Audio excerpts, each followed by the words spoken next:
you're looking for a relationship for the long run, one that's built for the test of time, that can handle all weather, because again of that need for mutual survival, being in the foxhole together, helping each other, protecting each other to survive this life and to thrive. That's what you're looking for, and the person either fits that job or they don't. People too often look for the person and not that person fitting into the relationship that you imagine that is good for me and for you.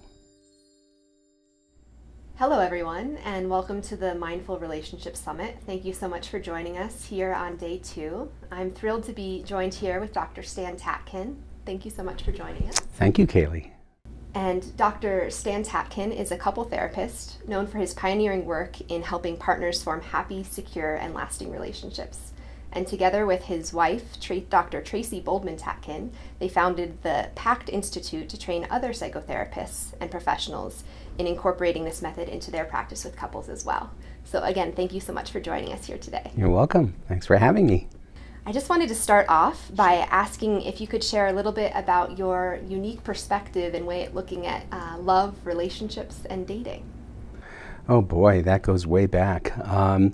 Well, I focus on something called secure functioning, and that's not the same thing as a secure attachment. It has to do with agreements between two people. So I'm a psychobiologist, and in my work I look at people in terms of their social emotional development from infancy to date and how they interact. Other therapies focus on content like money, time, mess, sex, kids. In our work, we focus on the very fast-acting micro-expressions, micro-movements, things that are happening in the body that tell us who people are, what they really want, and what they're up to in therapy. And so what we're trying to get across to people is that, first, that they're in each other's care, not their own, which is very different from other ways of thinking. And again, this is based on what we know about the brain, what we know about human interaction. But also, they have a duty to each other, and that is to protect each other from the environment, sort of like being in the foxhole together. And this is based on mammalian survival, right? Pair bonding, not only for offspring or for whatever reason, but two people getting together interdependent based on a common interest to survive. And since that is the case, two-person system, they have to be fully collaborative and cooperative and fully mutual. And we believe in relationships based on social contract theory, that their relationship be principle-based and governed according to fairness and justice and sensitivity. So this, we believe, can be done by anybody who it doesn't matter their background.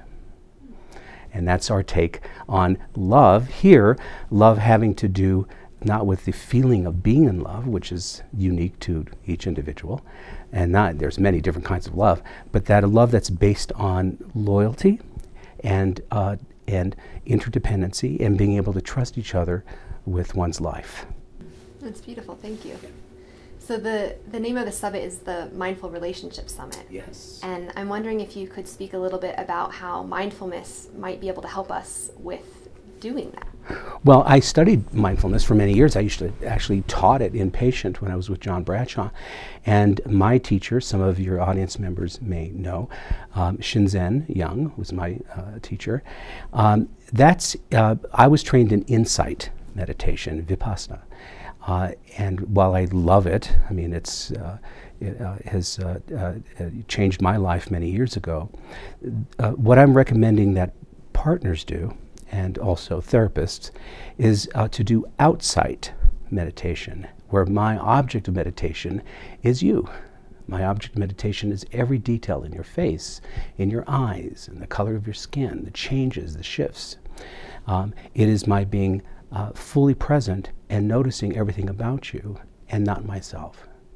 This allows me to interact with you in real time, uninterrupted, and it's kind of a dance, right? Co-regulation, two nervous systems regulating each other require eye to eye, face to face, and skin to skin too, but mostly eye to eye, face to face. So my object of meditation is you, and I simply relax my body just like I would in meditation. When my mind wanders, I bring it back to every detail about you, every detail in your face. Outside meditation. It's a different kind of mindfulness practice. Could you say a little bit more about that and how it differs from this sort of idea of sitting on a cushion and maybe going inward, finding peace? Yes. Would you be able to cultivate similar states through this outward expression? Absolutely. So when we go inside, we're basically practicing self-regulation, right? I mean, that's, if you're using insight meditation or vipassana, your object of meditation may be body sensation, the expanding, contracting, or rising and fading of sensation, or it could be thought, or it could be your breath, or it could be anything, right? But it's a single, generally a single object. Well, you also can take that same idea and use the visual field and pour all of your attention on your partner's face.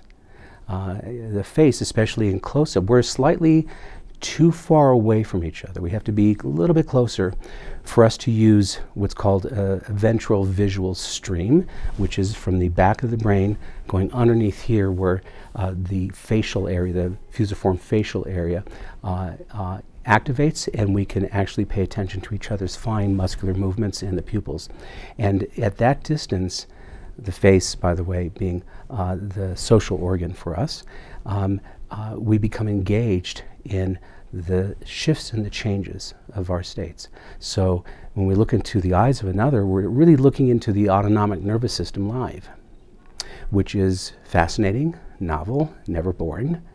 And so you can find peace there. You can find something called quiet love. So let's say you and I, or you and your partner, do this without talking for a little bit. Just stay in each other's eyes and focus on the other person. And then you can start to do talking while watching each other very carefully. That draws you into a trance. Two people can easily get into this kind of a trance and sort of induce the state of quiet love, which is serotonergic, basically calming. But it also, you can produce exciting love, because there's nothing more exciting than eye contact, especially in the beginning. So this is one of the ways that we actually manage each other, we regulate each other. Only human beings can do this. Other animals will make eye contact when they play, right? When they do rough and tumble, that's how we know that they're playing, because they maintain eyes on each other. When they're not doing that, they're fighting, right? So, but generally speaking, other mammals don't just gaze into each other's eyes, right? They don't do that, but we do. And some primates do as well. So yeah, you can induce that state, absolutely. Yeah, I'm just going to ask one more question on this, because I think it's a really important point for our audience. In a moment of challenge in relationship, when you might feel kind of startled or scared and like you need to self-regulate, would you recommend doing some sort of internal mindfulness meditation at that point, or doing more of this outward partner relational practice? Well, you mean if you're with somebody? If you go inside, if I were to go inside now and I start to go into my body, what would start to happen is my eyes go out. And you'll start to notice that my eyes are not as alive, not as present. The unfortunate thing with that is that us human beings rely on signal. And as soon as I slow or change or still, or my face goes blank, that makes your arousal go up, because we're accustomed to seeing signal response, signal response. If I go inside, then I stop doing that. And because our brains have something called a negativity bias, you are likely to imagine that I'm thinking something bad. And so it can cause trouble. So I recommend that either people do mindfulness or insight meditation alone, or they do it as an exercise with their partner, in which case both of them are working with their bodies, or do it on the outside. Pay attention, be present. That's fantastic, really helpful. So today's topic, we're particularly speaking about falling in love. Yes. And I think there's a lot of feelings about falling in love, good feelings, scary feelings. And I was hoping you could tell us a little bit about what happens in our brain and body when we do fall in love, and if it's something that we can trust. Well, that's an interesting thing. What can you trust? If by falling in love you mean the very beginning when you and I meet and we're excited and we feel infatuated with each other, that's kind of falling in infatuation, falling in lust, whatever. At that time we know that there is a certain cocktail that our brain serves up that makes us super men and women, right? We become ultra focused, ultra present, excited. The reward circuit is fully engaged, which is the addiction circuit, right? That's exciting love. And we want more and more of that, right? You're novel, I'm novel. You want to know everything about me, I want to know everything about you. Now the thing is that nature doesn't plan for a long-term relationship. It does plan for other things like recognition. We recognize each other. We find each other in some way familiar, if not exotic. And strangeness, right? There's strangeness and familiarity. But also, because we are on these drugs, nature wants us to do other things like procreate, or in other words, this is the launching pad for a relationship. And anything can and probably will go wrong. So in the beginning, we don't have great judgment because certain hormones and neurochemicals like testosterone, cause us to not judge very well. Add alcohol in there, we miss each other's asymmetries. The face looks better, everything looks better with alcohol. Other problems arise. So then there's the falling in love, right? And that's when we know enough about each other to be able to feel hope about the future. I find things about you that's going to complete me, things that I think I lost, I begin to find again, and all of it's projection, because in fact we don't really know each other. It takes about a year to do that. So basically we're putting our best selves forward. We look at each other as best selves, which makes us feel very, very good. Again, drugs. And it's not until we begin to feel more permanent that the fun begins. And what starts to happen is our brain is organized in a certain way to always conserve energy, which means that everything that's novel is soon going to be relegated to ordinary. So it goes into something called procedural memory, where we can do things automatically. That happens also between you and I. So there will come a point very soon when we will start to automate each other. And that's when we become deep family. I begin to see you and experience you as not just you, but anybody and everybody who's ever made me feel this way. And this is a non-discriminate memory bank. It knows no gender or time. And so then we start to make a lot of errors, right? I start to see the tilt of your head mean something different to me now, and it reminds me of something my sister did. And if I liked it, that's great. If I didn't like it, now we might get into a little bit of trouble. But my reaction to you reminds you of something too. And this is the way it goes. Everything new becomes old soon. We automate everything that's novel. And once we do that, we conserve energy through memory. And then we make mistakes because real time is too fast. So we're acting and reacting very quickly, making a lot of mistakes in communication, in memory, and perception. And if we're really good at this, we'll be able to survive that and be able to error correct, make repairs, and hopefully understand our mistakes, and and then move on to another phase of the relationship. Right? So every relationship will have its phases that it goes through. The first part is idealized, fantasy-based, chemical-based, and then we start to move into even perhaps more idealization.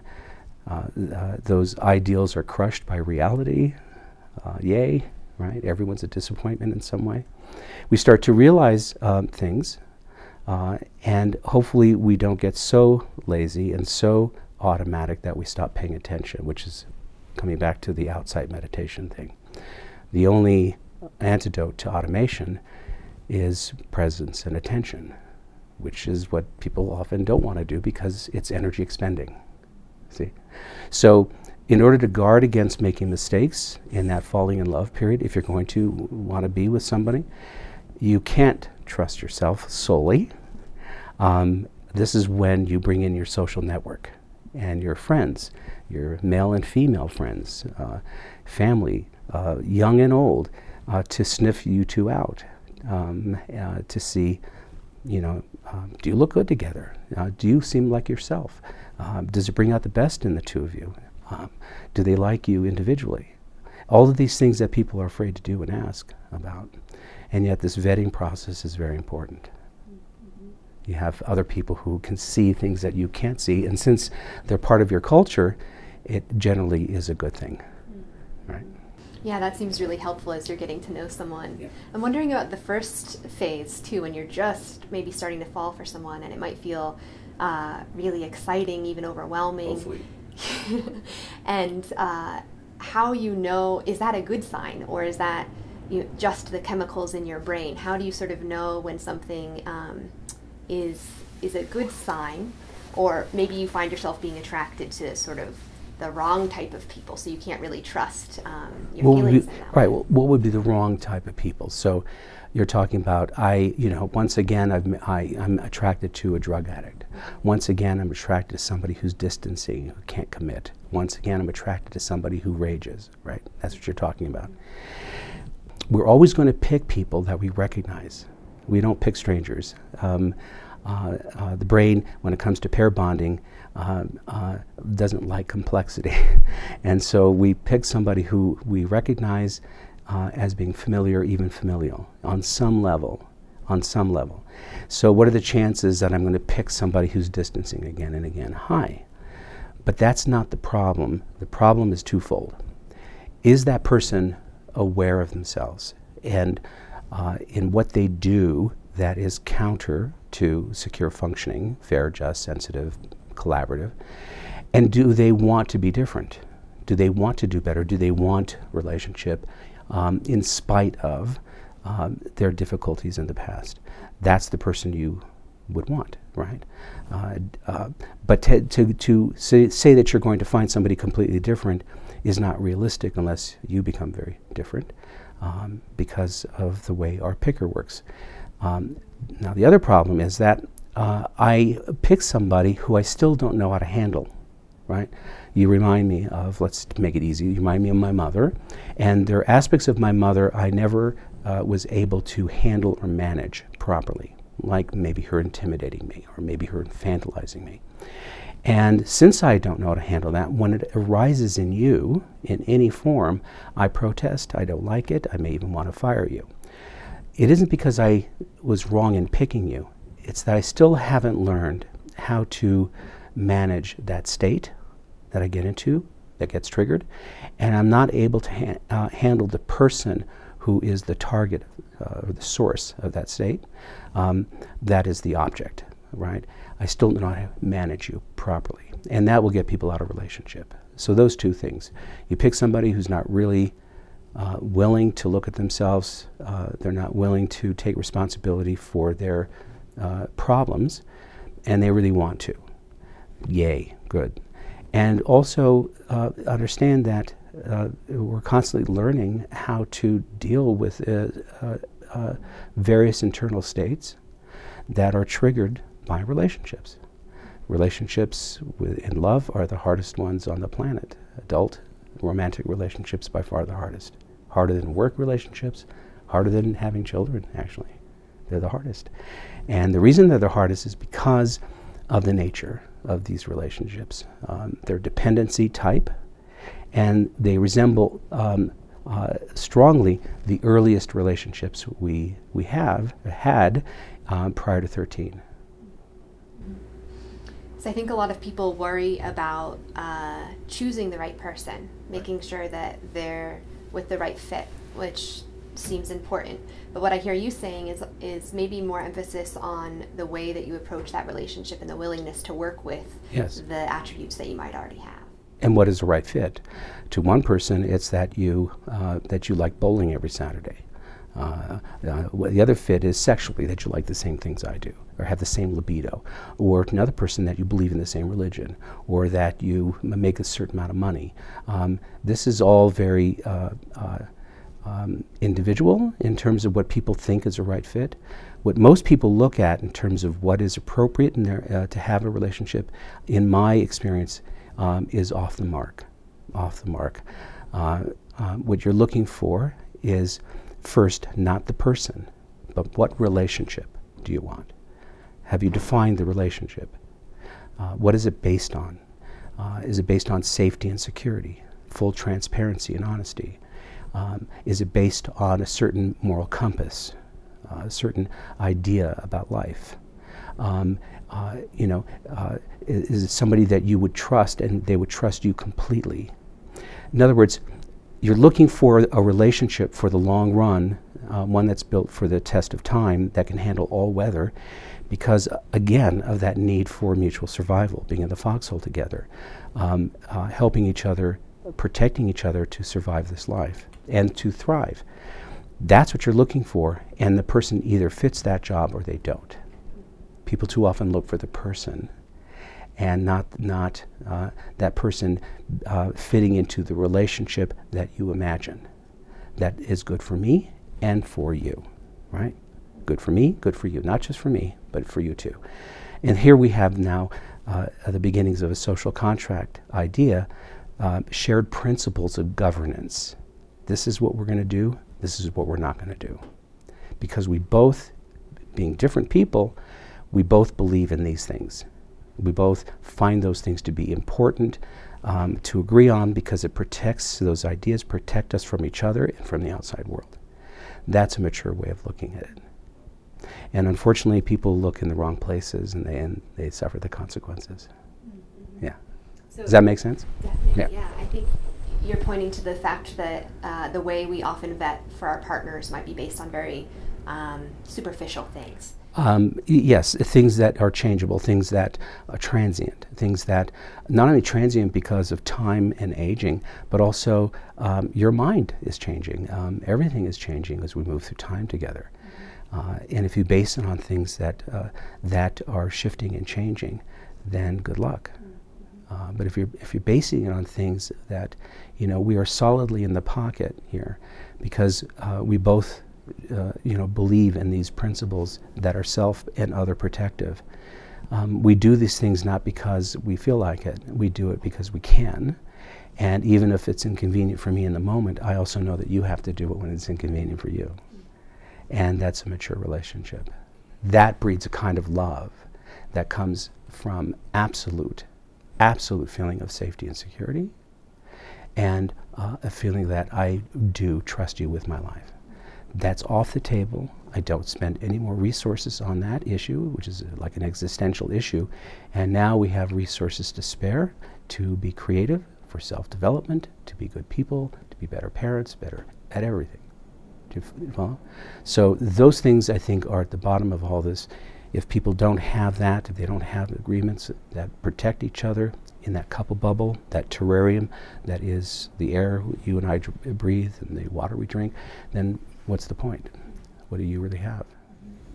So helping us to revisualize a different way of vetting people based on this model, where yes, instead of vetting on these superficial aspects, you might be vetting them for, are they up to this task? How would you recommend going about that early on in a relationship? By paying really close attention and knowing and being very clear on what it is you're looking for. What you're looking for. Again, it's not, it's not a tall, dark, handsome person, or a short, blonde, girl with big boobs, or it's not, this or that, right? You're looking more about character, about how people want to move in the world. What do they want to do? Why do they even want to do this thing, this love relationship? What's the purpose of it? And if that is what you're wanting, not everybody wants that. Not everybody needs to have that.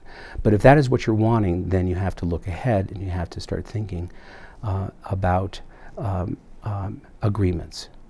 And if you're with someone, this is the hard part, you're with someone that you're falling for, what people will do many times is they'll kick the can down the road. they'll say, well, maybe I can change you. This is one thing here. I want monogamy, you want polyamory. Okay, that's really a deal breaker, but I'm really into you, and maybe I can get you to be monogamous. And a lot of people make this mistake. And that at that point, really, that's the point where you go, I like you, but, and then move forward. Somebody else. That's where people get caught, right? It's like taking somebody for a job that isn't right for, they're not right for that job, but you like them, and maybe the next person won't be as good. Who knows? I might as well take this one, and then. And I think maybe as the assistance for people, in your book I noticed that you have 5 principles for dating that are based on the 5 characteristics of a secure, functioning relationship. Would those be something that would be helpful as sort of a sample agreement of you can, whatever. I mean, you can, these are there only as an example, but people can agree on all sorts of things I would never agree to, but if they agree, and if it's fair and it's just, and they're both actually thinking, then yay, that's great.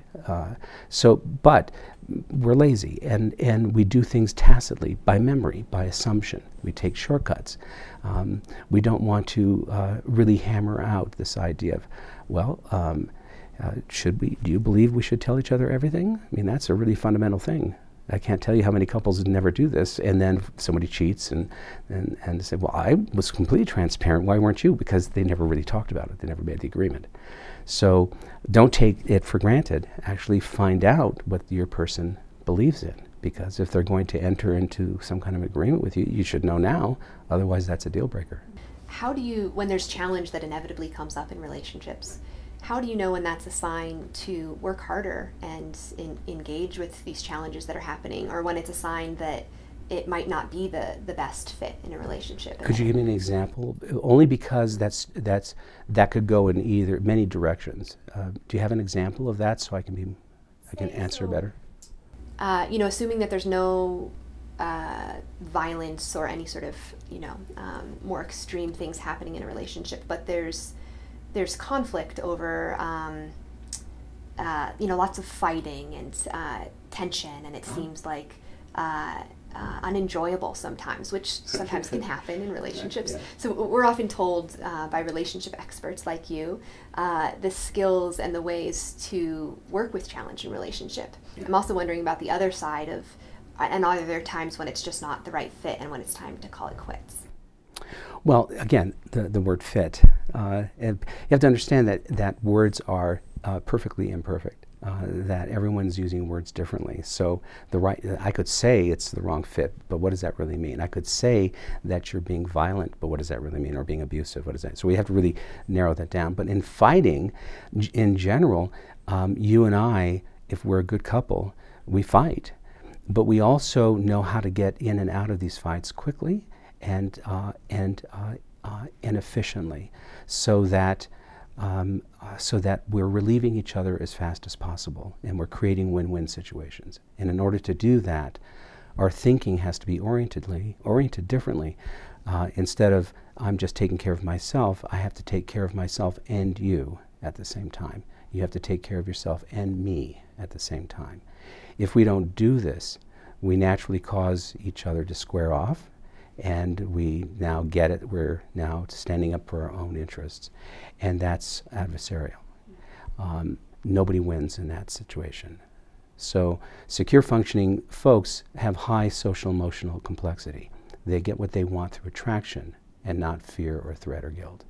That means that I have to always know what you want and know what you're afraid of and assure you, or I get nothing.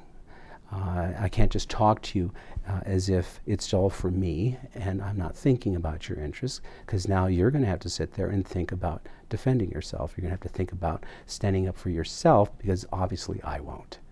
So here we have an idea or an orientation. We're a two-person psychological system, not a one-person psychological system. And this is the mistake that all insecures will make, because they come from that culture. Whenever you do that on a usual chronic level, that is how threat begins to accrue, because we're continually hurting each other, creating situations of unfairness without any repair. And whenever there's a lot of tension that lasts too long, it goes into long-term memory. So we don't want that. So we're going to fight, and we're going to fight and also show friendliness at the same time. You know what? I love you. I love you. I love what you do. I want to strangle you right now. I do. I want to kill you, but I love you. And I'm never going to leave you. I mean, we assure each other as we're fighting that we're friends, because our brain doesn't know that. When we get to a certain level of arousal and a certain amount of threat, we don't see our partners as friendly. We see them as predatory. So it would be in your best interest to make sure I know you're friendly. So while we fight, we may play, we may use humor, we may apologize even as we fight. I'm sorry I said that, you're right, I shouldn't have done that, that was wrong. And so we work hard to move whatever we're doing that we're fighting about forward that works out for me and you. And we get it off the table as fast as possible so we can go have lunch, so we can do something different. We never want to spend too much time in distress, more than we have to. So secure functioning couples are really good at co-regulating, co-managing distress. They're able to move into it and move out of it, move into it, move out of it smoothly without affecting their day. And the way they do that is they move in lockstep together. I cannot move and benefit at your cost. I cannot be dragged along by you unwillingly without you paying for it, right? So it's a little longer, but it works out. Everything we do has to be good for both of us, or we don't do it. And if we do by chance do something like that, we make up for it. What if you're in a relationship where that doesn't feel possible? Say you feel that you're putting in your side of the work and you're trying and you're maybe learning a lot about this. There's a lot of people in our audience that are going to be learning a lot through this week. And what if you don't feel like your partner is really able to step up in the same way and meet you there? Well, if they're unwilling to do something that is fair and just, should they continue to be there? In other words, is that grounds for firing somebody or quitting? Again, this is not based on willy-nilly, whimsy, and if I'm feeling this way or feeling that way. This is based on ideas that should be there all the time, right? We don't have agreements to, thou shalt not kill if we're in the mood, right? That wouldn't work. Working things out, making sure that we're both okay is a principle that we both adhere to, or we've never talked about it, in which case it's the Wild West. But if we did agree to this and you don't hold up to your bargain, why are we together? I mean, isn't this is what it's about? We do things that we don't want to do because it serves the relationship. It serves to protect us both, right? And so sometimes it takes the other partner to remind the one who's non-compliant to say, this is not what we do, remember? You can't do that. You're going to have to deal with me. You're going to have to talk to me. You're going to have to make it right. Or we can't do this, right? This is where having a firm idea of what the relationship should be and making sure the other person is on the same page with regard to that. Does that make sense? Yeah. I think just as one final follow-up question to this, I'm wondering, because what you're describing sounds delightful. And doable, by the way. Mm-hmm.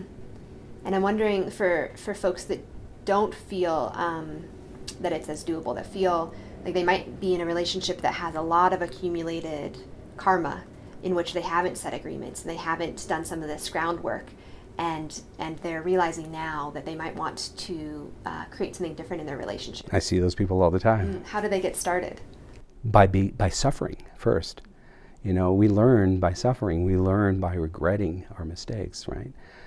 And we get to a point where we go, you know what, enough. Been there, done that, I don't want to do this anymore. I'm not going to throw the baby out with the bathwater because I love you and I don't want to lose you. So let's agree, let's do this differently completely, based on agreement, based on what we've learned so far. And we can and will do that, right? But you have to understand that relationships are what partners say it is. If our relationship is too damaged and we keep telling each other that, then it's too damaged.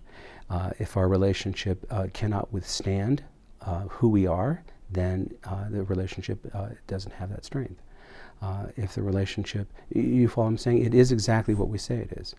So two people can do an about change, and two people will do it frequently. I see people doing it when they've had enough and they've suffered enough. And then they both agree, all right, yes, this is not working, let's do it this way. Then it can be fantastic. And that's often going to be the case because not everybody grows up in a secure culture, where relationship comes first. So this is similar to in the beginning when we were talking about this phase of possible infatuation. Yeah. So one question is, how do you, gain your footing and know if this is the right person? And another question might be, how do we ourselves put our best foot forward when we might be feeling kind of loopy and drugged up? Well, this may not sound so good because it has a little paranoid sound to it, but I tell my students, because we know how the brain works, we understand how people operate. And this has nothing to do with good or bad, it's just the human condition. People lie. People mostly don't know what they're doing or what they're talking about. Most of the time we're making stuff up. That's how the brain works. We're automatic creatures. We do things reflexively without thought. And we take shortcuts constantly.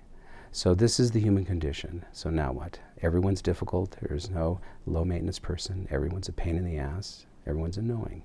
This is just a fact. When you start off with somebody, just as I tell my students, you can't really go into it believing anything. You should not. You don't know what is being said is true. You don't know who this person really is. It takes a long time to really know that.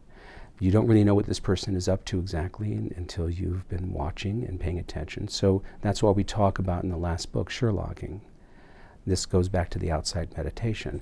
I'm not looking you askance at with suspicion. I'm not, that's unpleasant. No, I'm curious. I'm friendly. I'm with you. I like being with you and everything. But I'm also not being taken in by what you say that is true and what you say that seems right, because that's just a piece of information. That's not all the information, and we tend to grab onto things and make generalizations very quickly, right? Only to find out, my God, you duped me. Well, no, they didn't dupe you. You just didn't pay attention. You were caught in your assumption about something. So always assume that this person may not be telling you the truth. They may not know what they're even talking about. They don't know themselves. Their report of history is based on their memory, which is entirely fallible and made up also of a lot of confabulated material. If you keep that in mind, then you're more ready to pay attention to what doesn't fit, to what isn't right, rather than wanting to be seduced into believing everything so you don't pay attention anymore. That would be not smart. So we as therapists know this in this work. Otherwise we can't find people if we just assume that everything they're saying is true. We assume that everything they're saying is false. And then we look for patterns and clusters, and we watch people's behaviors and what they do. And that's what you're going to do when you're vetting somebody, when you're dating somebody. You keep your eyes open. Enjoy it. It's fun. The scary part is once you get excited, you also become aware that you could lose something, right? It could end tomorrow. You could be disappointed today. They could not want to see you again. This is the anxiety that goes with the territory. Nothing you can do about that except relax, Sherlock, pay attention, watch this person, listen. It's not a bad thing to do because, first of all, you're present. Secondly, you're actually finding the person for real, not pretending as if you found the person, right? You're actually looking. People like that. And also, when you focus on people and you watch detail, pay attention to every detail, you tend to actually fall in love with people a lot, which is another thing you have to watch out for. That which we attend to and spend time looking at is very interesting. The more interesting, the more we pay attention. The more we pay attention, the more we start to fall for whatever it is that we're paying attention to. Make sense? So stay alert. Keep your attention on who is this person? What do they really want? What are they up to? And don't assume you know. You don't. Right? Keep your eyes open. Keep your ears open. Watch. Vet. That's what the whole period is for. Is this the person that you're going to trust? That's a big job. It's a big, big job. Because when you do, you enter into a covenant where the two of you are in each other's care, and you start to realize that nobody else but the two of you is going to care as much. People are burdens. You're taking each other on as burdens. Is this the person you're going to take on? And are you going to take them completely, not cherry pick? That's the other thing, right? That takes a lot of vetting. It takes a lot of being sure. And then when you go, right? You go. And you go all in.